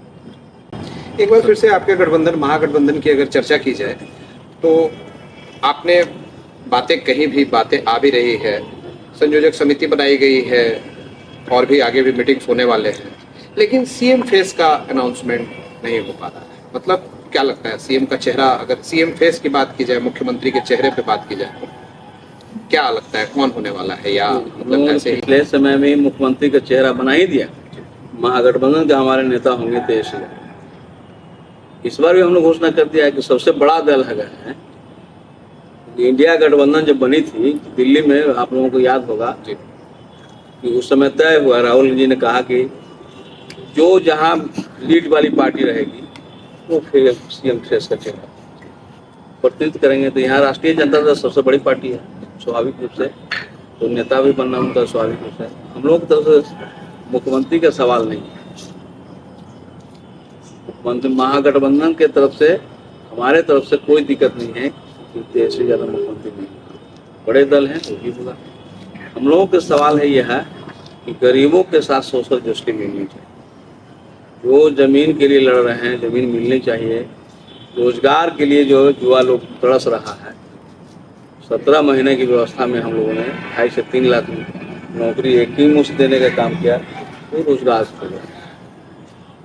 क्योंकि आपने देखा ना यूपीएससी के जो छात्र लड़ रहे थे, इस सरकार में 74 आंदोलन के नेता हैं। 74 आंदोलन के नेता जो है लालू जी भी हैं, 74 आंदोलन के नेता नीतीश जी भी हैं। लेकिन कहीं से नहीं लगता है कि 74 आंदोलन से मिला। आप 74 में क्या लड़े नहीं हैं, मार नहीं खाए, लेकिन जिस बेरहमी से छात्रों की पिटाई की गई, हमारी छात्रा को नंगे करके पीटा गया, उसमें जाड़े के दिनों में कैनन से पानी भिंगा के मारा गया। एक सचेतन प्रयास था, किसी को भिंगा दीजिएगा और लाठी मारिएगा तो चटकेगा नहीं, सीधा बैठेगा। तो योजनाबद्ध तरीके से छात्रों की पिटाई हो रही थी। अब उनका सवाल है कि भाई कोई सवाल होगा मुख्यमंत्री जी मिलिए, मिलने में क्या दिक्कत है? हम विधायक हैं, जनता आ रही है तो कहेंगे लोग कर दीजिए, नहीं मिलिए। उनके सवाल के करना न करना अलग बात है, लेकिन मिल तो जाना चाहिए। मिलने से अच्छा होता है भाई, मानवीयता मिलता है कि मुख्यमंत्री बढ़िया है, भाई मिल लिया कम से कम। तो ये भी नदारत है। छात्रों में भी तो गुस्सा है, छात्र लोगों में गुस्सा है, महिला लोग गुस्सा में है, आंगनबाड़ी गुस्सा में है, आशा कर्मी गुस्सा में है। ये नए चेहरा का बदलाव चाहती है लोग। लेकिन वर्तमान सरकार के मुखिया, यूं कहूं कि माननीय मुख्यमंत्री नीतीश कुमार जी तो रोजगार की बातें कर रहे हैं, बोल रहे हैं रोजगार की बहार है और बहुत सारे रोजगार पे वो ऐसे बार बार बयान आ रहे हैं कि बहुत सारे रोजगार खुल रहे हैं, आ रहे हैं बिहार के अंदर। आप लोग रोजगार को मुद्दा बना रहे हैं। रोजगार का मुद्दा तो है, व्यापक बेरोजगारी बिहार के अंदर में। हमारे नौजवान बाहर में पलायन कर जा रहे हैं। सरकार ने कहा कि बोरिया भर के रोजगार यहाँ है, और बाहर से पलायन कर गए, लौट रहे हैं। तो यहाँ दिखाई नहीं पड़ रहा है। 17 महीने के बाद फिर दिखाई कहाँ पड़ा? हम लोगों ने 3 लाख नया सृजन करके हटे। 5 लाख लोगों की बहाली हुई, 3 लाख नया से उसी को बहाल कर रहे हैं। तो कहाँ नया सृजन कर रहे हैं? लगभग 20 वर्ष से हैं 20 बरस में बिहार की राजनीति पीछे चल गई है। युवा लोग जो है गुस्सा में है, वो भी आ गया है, कुछ नहीं होगा। अब अभी बहाली भी टीचर को हुआ तो डिमोसाइल नीति लागू नहीं हुआ, जबकि दूसरे राज्यों में है। बिहार के युवाओं के लिए डिमोसाइल नीति होता। अब बाहर के लोगों को रोजगार दीजिए, जी मना नहीं कर रहे हैं, लेकिन प्राथमिकता तो हमको मिलना चाहिए ना।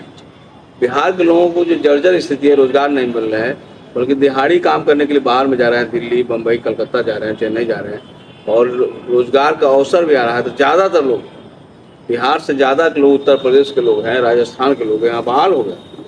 हमारे बिहार में 12वीं पिटाते हैं। तो यहाँ के लोगों के लिए डिमोसाइल नीति लागू करते 75% बिहारी होंगे, 25% ये कब से लागू करना चाहिए, लेकिन लागू नहीं किया। इसका मतलब है कि इनका भारतीय जनता पार्टी के दबाव था। तो दबाव में आज तक भी काम कर रहे हैं। तो दबाव में काम करते करते जो है इनको अब हड़पने की कोशिश कर रहे हैं। स्पष्ट रूप से कहाँ बता रहे हैं, इंडिया वाले स्पष्ट कहाँ कर रहे हैं। यूनाइटेड होकर कह रहे हैं कि उनके बेटा जो लालायित हो रहा है, कह रहा है कि बाबूजी जो है अच्छे काम किए हैं, इन्हीं को मुख्यमंत्री बनाइए।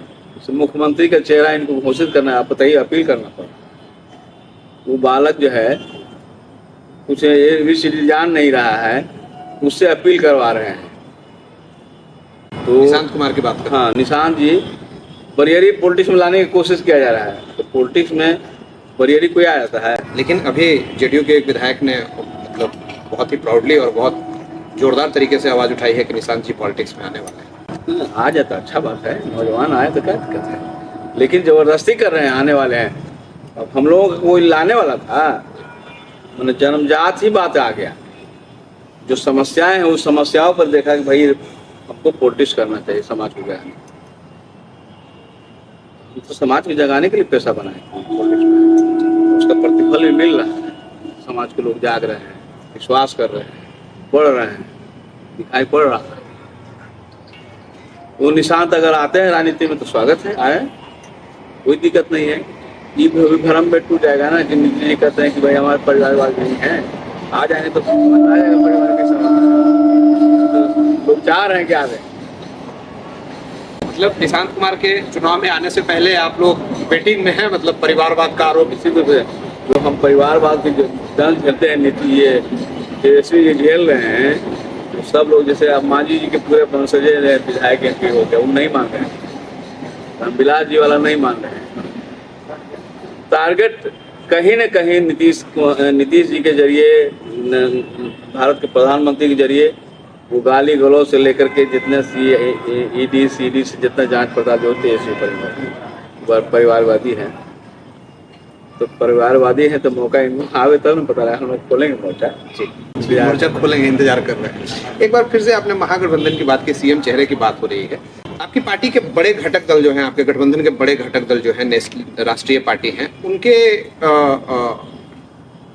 उनके तरफ से, या फिर यूं कह ले कि उनके अध्यक्ष या फिर उनके जो प्रभारी बनाए गए हैं, उनके तरफ से ये बात स्पष्ट तौर पे नहीं आ रही है कि मुख्यमंत्री के चेहरे की घोषणा वो करें।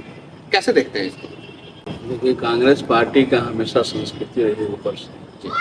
दिल्ली से कोई फरमान जारी होता है तब यहाँ कांग्रेस के क्या वजूद है सब जानते हैं।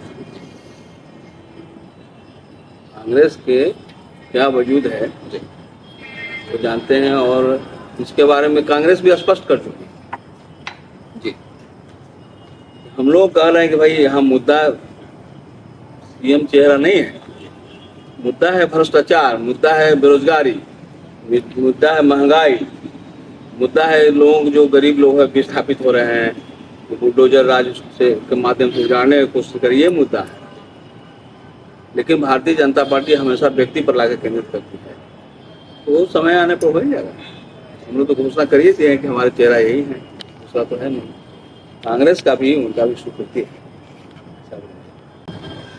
कांग्रेस पार्टी की भी स्वीकृति है। माननीय तेजस्वी प्रसाद यादव जी पूर्व डिप्टी सीएम इस बार सीएम फेस होंगे बिहार की राजनीति, बिहार के चुनाव में, ऐसा आपका कहना है? फेस है ही जी, फेस है, मुख्यमंत्री का चेहरा तो है ही जी। एक और नई बहस छिड़ी हुई है बिहार की राजनीति में या बिहार के अंदर। मैं एनडीए के एक घटक दल चिराग पासवान जी की बात कर रहा हूँ। उन्होंने भी चर्चा छेड़ा हुआ है, उनका भी बयान आया है, बिहार की राजनीति में वो चुनाव लड़ सकते हैं, बिहार की राजनीति में आ सकते हैं।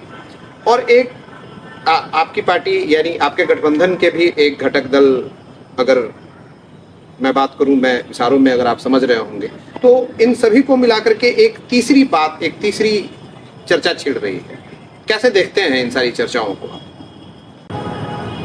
देखिए, कोई तीसरी चर्चा हो जाए तो वही धारा है यहाँ पर, एनडीए और महागठबंधन। जी भारतीय जनता पार्टी चाहती है, इससे पिछले समय तो उनको आउट कर दिया, जी लोजपा को आउट कर दिया ना, नीतीश बनाम लोजपा की लड़ाई में आउट कर दिया इनको।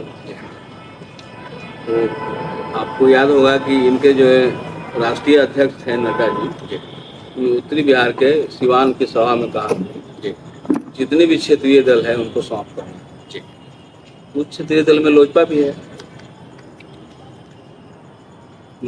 है, कि इनको भी धीरे धीरे समाप्त करेगा और जदयू को भी समाप्त करने की दिशा में फिर से कोशिश कर रहे हैं कि आने वाले दिन में हमको प्रेशर पॉलिटिक्स नहीं झेलना पड़े, बिहार के क्लियर कर दिया जाए ताकि राष्ट्रीय स्तर पर क्लियर हो जाए। राष्ट्रीय स्तर पर क्लियर हो गया ना कि टीडीपी और जनता दल यू दो लोगों के बैसाखी थी, उत्तर प्रदेश में जयंती थे, तीन लोगों के बैसाखी पर सरकार चल रही। अब पूरी तरह से जदयू वाले जान गए हैं, नीतीश जी भी जान गए हैं कि हम भारतीय जनता पार्टी सरकार से अलग अगर होते हैं तो हमारे 12 में 8 कहीं न कहीं एमपी चले जाए। जी इसका भी प्रेशर वो झेल रहे हैं, समझे कि नहीं? और तबे नतीजा है कि स्पष्ट रूप से उसे मुख्यमंत्री के चेहरा के तौर पर घोषित नहीं हो रहा है। अभी सम्राट चौधरी जी सामने आ जा रहे हैं, अभी अश्वनी कुमार चौबे जी जो पूर्व मंत्री हैं, उन्होंने कहा कि भाई अब इनको जो है सेंट्रल में भेज दीजिए उप प्रधानमंत्री बनने के लिए। तो इसके जैसे ही सुनाई पड़ा तो इनके यहाँ शुरुआत भी से शुरू हो गया, लगता है कि महाराष्ट्र वाली घटना क्या करेगा। जी तो ये भी भयभीत हैं। तो बिहार में अब कहें कि बिहार में रामविलास पासवान जी तो सक्रिय ही थे, उनके पुत्र हैं चिराग पासवान जी, तो बिहार से मंत्री हैं, तो लगातार आना जाना तो होते ही है। तो हमको इस समझ में नहीं आ रहा है क्या त्यागपत्र देंगे वो। त्यागपत्र दे के आते हैं तो स्वागत है, आइए बिहार में सक्रिय रूप से रहिए, चुनाव लड़िए। तो पहले त्यागपत्र की घोषणा तो कर दें। दूसरा बात ये कह रहे हैं कि एदा कैदा आरक्षण के खिलाफ भी बोलते हैं। अभी जीताराम मांझी जी बोलने का आरक्षण समाप्त, तो पहले बेलचा से खा लिए हैं, अब कह रहे हैं कि समाप्त होना चाहिए। बेलचा से खा लिए। हाँ, ये समझ में नहीं आ रहा है क्या केंद्रीय मंत्री पद से इस्तीफा देंगे। तो पहले बिहार के सक्रिय राजनीति में आने के लिए तो केंद्रीय मंत्री पद छोड़ना पड़ेगा। छोड़ते हैं तो स्वागत है, आइए चुनाव के मैदान में आ जाइए। तो लेकिन हमको लग रहा है कि भारतीय जनता पार्टी इनसे खेल रही है, इस्तेमाल कर रही है कि इनको आने वाले दिन में केंद्र सरकार को किसी तरह की दिक्कत नहीं है, स्मूथली चले, तो इनको भी नेस्तनाबूद करने चाहिए, खत्म करना चाहिए। और अभी भी 3 लोग 4 लोग तो निशाने पर आ गए। वक़्फ़ जो कानून पास हुआ उसमें जदयू ही नहीं, जदयू तो है ही है, नीतीश कुमार जी, रामविलास जी, चिराग पासवान जी, जीताराम मांझी, ये सब निशाने पर है, ये सब इनको पार्टनर, सब लोगों ने वोट दिया वहाँ। और अभी हाल में इंटरव्यू दिए हैं कि आरक्षण समाप्त होना चाहिए। अब हम कह रहे थे कि पूरा बेलचा से खा गए। जीताराम मांझी जी मंत्री हैं, इनके बेटे मंत्री हैं, इनका समधिन मंत्री है, पुतोह जो एमएलए हो गया, भगिना एमएलए है, तो सब इनके परिवार के लोग जो है मंत्री संत्री एमएलए बन गए हैं। अब सत्ता का स्वाद चखने के बाद आरक्षण में क्या मिलता है चखने के बाद आप कह रहे हैं कि समाप्त। तो अभी भी अगर इनके क्या अगर शर्म है या बचा है तो छोड़ना चाहिए ना, आरक्षण की घोषणा कर दें कि भाई आरक्षण नहीं, और जनरल सीट से चुनाव हो तो लड़ेंगे, रिजर्व सीट से आरक्षण के फायदा उठाएंगे, बाबा साहब के संविधान के फायदा उठाएंगे और दूसरे को बरगलाने का काम करना। बल्कि इनका रूपांतरण अब हो गया, सीट प्राप्त करने के लिए, मंत्री पद प्राप्त करने के लिए अब ये कुछ भी कर सकते हैं। जहाँ ब्राह्मण बात से विरोध करते हुए चले गए, जाके कुंभ में जाकर नहा लिए वहाँ अयोध्या में चले गए थे। जो आदमी विरोध करने वाला, मांझी जी की बात कर रहे हैं। हाँ मांझी जी विरोध करने वाला चुनाव के एन वक्त पर जाके चले गए कि बेचारा सीट मिलेगा, और फिर पैंतरा करना शुरू कर दिया। फिर फूल नजर आ रहा है। लेकिन ये अवसरवादी लोग, चिराग पासवान जी से लेकर के रामविलास जी सब अवसरवादी लोग हैं। जनता के वोट को लेंगे और जनता के विरोध भी करेंगे, ये दोनों नहीं चलेंगे। अवसरवादी हैं, ये नहीं चलेगा। चुनाव के मुहाने पे खड़ा है राज्य। आने वाले कुछ महीनों में या फिर यूं कहूँ कि साल के आखिरी तिमाही में बिहार में चुनाव होने वाला है, सत्ता परिवर्तन हो जाएगा। 5 वर्ष से आप विधायक हैं, लोगों से मुलाकात हो रही होगी या फिर दौरे भी शुरू हो गए होंगे, लोगों से मिलजुल रहे होंगे, चुनाव पे चर्चा भी चल रही होगी।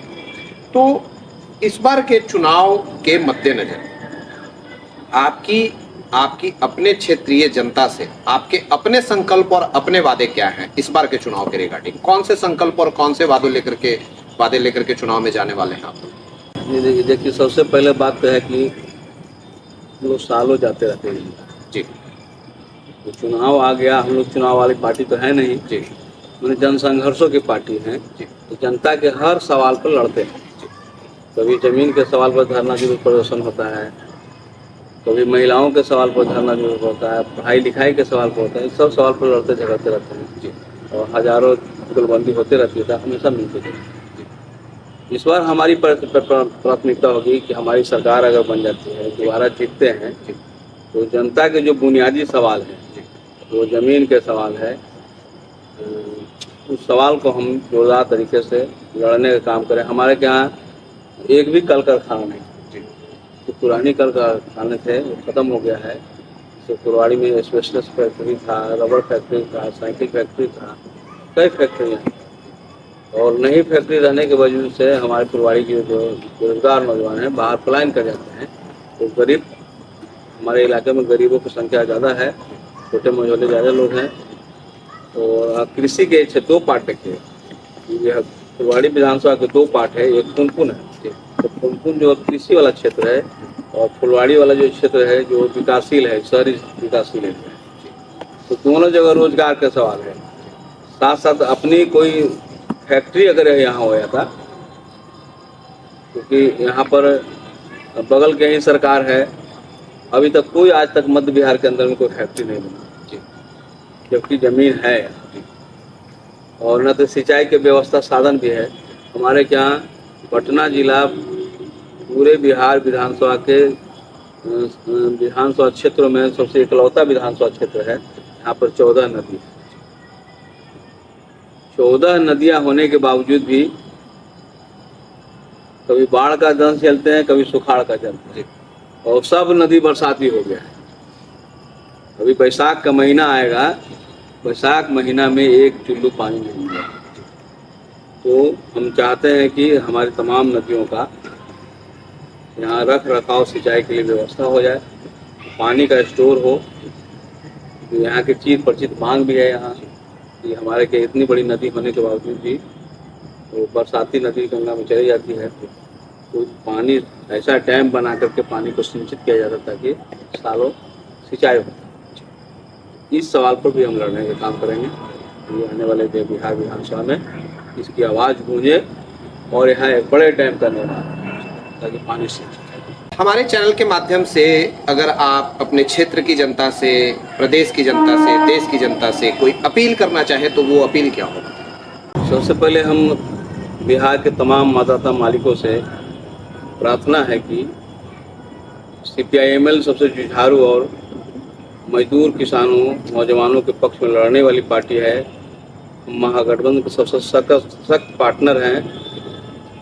अगली जो सरकार होगी महागठबंधन की सरकार बनावे ताकि व्यापक पैमाने पर रोजगार का साधन खोल सकें, नौजवानों को रोजगार मिल सके, क्षेत्र का विकास हो सके और जो भी काम अधूरे हैं उसको हम पूरा कर सके।